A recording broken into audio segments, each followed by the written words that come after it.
Good morning, children. Okay, I guess everybody's present today. So this morning, before we start, let's have a review first. What was our lesson yesterday? Okay, Zion. Okay, yesterday we discussed about matter, correct? I have here a question. What is matter? Julian. Okay, matter is anything that occupies space and has mass, correct? What are the three states of matter? Okay, Kurt.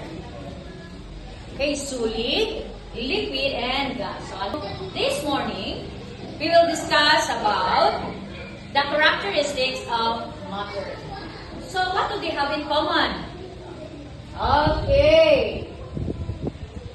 Solids are close together and vibrate in place. So, as you can see in this picture, the solids are, what can you say about the picture? Okay, they're very close to each other. So a solid has its own definite shape and definite volume. Who can give me an example of solid materials? Okay. Anna. Okay, chair, correct. How about Michaela?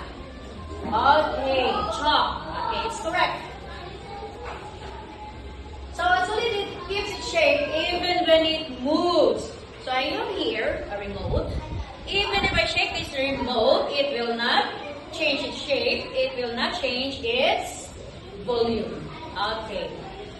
So let's move now to liquid materials. So what are the properties of liquid? Okay, so the particles in liquids are not as close as the particles in solids.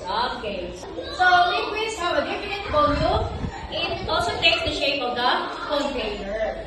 Okay, for example, if we pour a glass of water in a glass, it will take the shape of the container of the glass. Next, liquids can be poured from one container to another.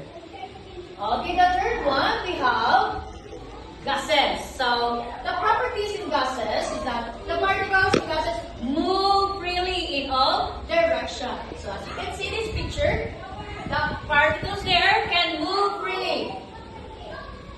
So, gases have no definite size or shape. A gas takes the shape of its container. Okay. A gas will fill all the space inside a container. So for example, if you're blowing a balloon, if the shape of the balloon is heart-shaped, then it will also take the shape of the balloon, which is a heart shape. Can you give me an example of gases? Okay. Hot air balloon, correct. How about okay, Cedric. Okay, balloons. Okay. What else? Nikki. Okay, air. Correct. The things that you should remember while we are having our activity. Okay, number one, give thoughtful feedback if you are in groups. Respect others and their thoughts. On task all the time. Use soft voices. Participate actively and stay with your group. Okay. Are you ready now?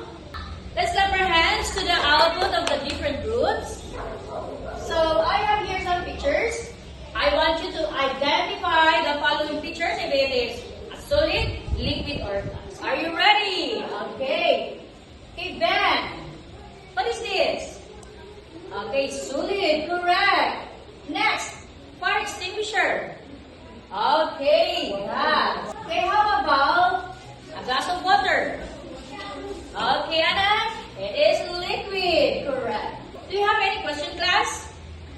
Okay. Again, what is matter? Okay.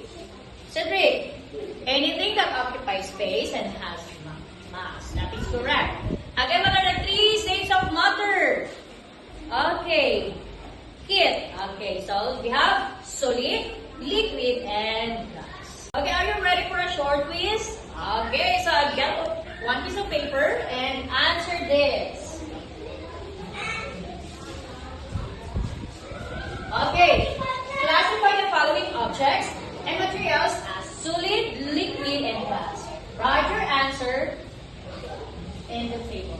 Are you done now?